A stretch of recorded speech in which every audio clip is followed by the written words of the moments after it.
first blood kagad na napunta dito sa TNC. May bawi din naman dito si Shaka at ang napatay din si Super Prince. At asin si King Kong dito, wave na lang sa gitna, naging punteriya ng TNC. Ngayon si Kurt ay magugulo muli. Kailangan parang lugi ata sila sa naging trade kasi si Benny ang namatay. Makakapag-push pa ata si Ken dito. That's a turn going to the hands of Onyx Philippines. Ang lalaki pa kanilang voting 2,000 against TNC. Sobrang unwarranted dito ng mga TNC. Doon na wala yung Hayabusa doon sa top side and Onyx Philippines. They had both right heroes. And unfortunately for Benny QT, nakakita siya ni Kirk. At na rin ni Ken. Even committing the blazing doom, sigurado hindi makakastop dito si Benny QT because of the additional movement speed na pinoprovide yung kanyang ultimate. Tuloy lang ang pag-siege para sa Onyx Philippines.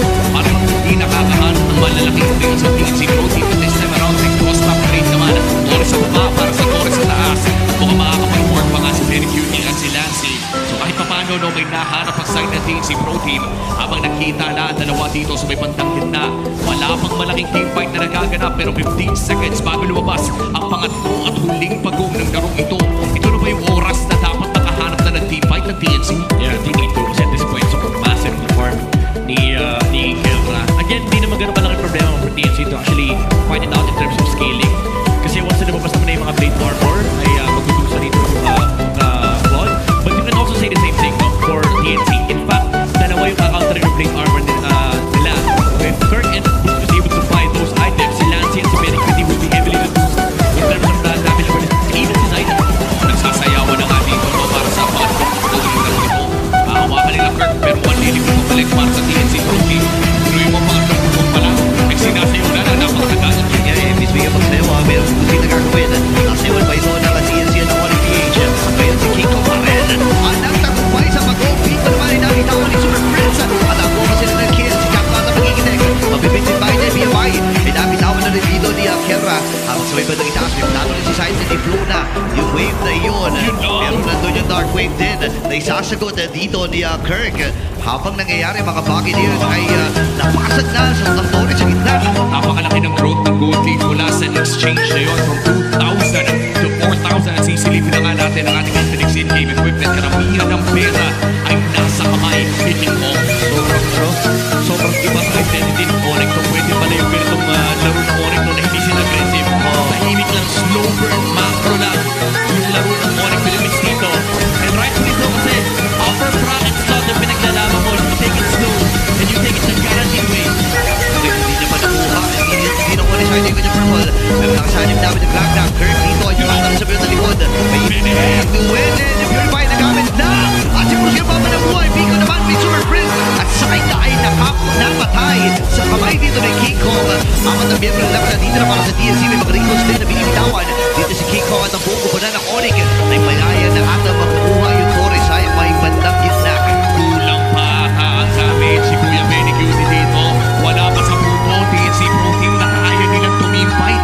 Malaki talaga yung disparity pagdating sa gold. Kaya hindi ganun kadali for TNC to actually find these skirmishes. And even yung Kimi, nawawala na rin yung parang impact sa mga team fights. Kahit sabihin natin meron siyang additional control. The fact of the matter is, itong Lance na ay sobrang laki ng problema for TNC. And wala silang viable way. Again, napakita natin ito during the drafting phase. Yung lockdown ay almost non-existent sa side ng TNC. Kailangan talagang kumabit ng tectonic charge in the perfect timing. Dahil hindi katulad kanina ng game number 1 na may kasabay siyang Alice na Throne of Ruin ay siya lamang ang dinedepentahan ng TNC Pro Team. Kailangan ma-channel yung vintage chart move na makahanap ng isang killer na set against the Onyx Philippines. Isa natin napaka-disiplinado ng Onyx Philippines if you are TNC Pro Team. Tignan mo naman, covering all bases. Ang Rajan and libre kanilang Lord. At mukhang may turn ko na gagawin dito sa may bandang southside.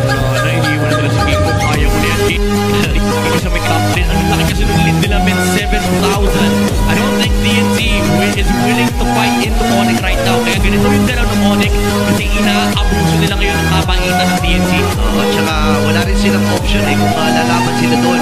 Alam mo na na lugi sila pagdating sa mga items, lugi rin sila pagdating sa levels. And I think magandang desisyon na rin ng akin na si Take na kinuha dito ng TNC. Atay nila na magkamali dito ang Onyx Philippines sa pagpasok na Lord na to.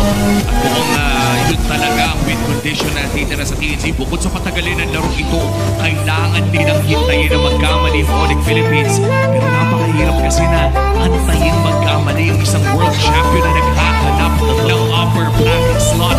Ito ang laro na magsisecure sa kanila ng upper bracket at itutuloy nila ang pag-push. Here comes a good play mula dito sa Onyx Philippines. Kung si Chaco ay kailangan lumipit sa may bandang kita. Damage kayo from Lansing Society. Saika ay mapapakuha ang Shadow pero makakaalis naman ng buhay. Hindi na mga puncture na yun, pero Para isang puncture hampos lang yun. Wala yung kalahati ng buhay nila. di ba, isipin mo yun, napakakadi na talaga. And sobrang gap din kasi design na pagdating sa level and sa items.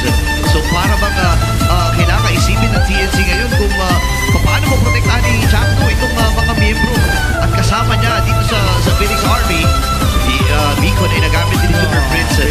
Linado, walang binibigay yung Onyx Philippines. Ayaw. Grabe, may ganitong version pa na. Parang parang Team Falcons, Aurora, yung laro nila yung slow burn talaga. Kakainin ka sa gold lead. Panalakihin lang nila to the point na di mo na kaya. Hindi na dumipensa. Nanonood yung Team Liquid Philippines ngayon medyo nalulungkot na sila sa napapanood nila ngayon 8.5k, 8,000 gold lead for Onyx Philippines. Umaasa pa rin ang Cavalry na sa TNC mapunta ang larong ito para sa kanilang upper bracket chance. But if you are Onyx Philippines, sobrang laki na ng hindi mo ngayon. Slow burn na laro, lamang ka ng 8,000 kapag nanalo ka dito. Upper bracket secured. Niintay ng Liquid actually na magsalita si Burrito. Dalawang bench pala nag-replay by play si Burrito, men. Walang clash na nangyayari. Ayaw mamigay ng Onyx. Philippines. Kailangan mo ba ng kape, pre? Ben, tumayo na nga ako para ganahan at malupitan eh. Wala eh. Wala eh, ayaw din. At saka pre, masasabi ko ito yung Onyx time na clean version. Parang R&B version, pre. R&B version. R&B version. Kumbaga meron lang. So slow. Meron tayong lakas ng Pinas natin, hip-hop, rock. Ngayon naman lakas ng Pinas na medyo indie vibes. Yung kanila, di ba yung Onyx time? Onyx time. Ito, ang upbeat version. Ito R&B. Paano? Hindi ko kaya, pare. May mga kulot yung Onyx time. Shoutout kay JR. Alam mo, lagi hinihiling ko pa rin hanggang ngayon na sana kumanta ng lakas ng Pinas si JR. R&B rendition, pare. Ano kaya tunog doon? Pero ito na yun, Onyx Philippines. Pinatulog na yung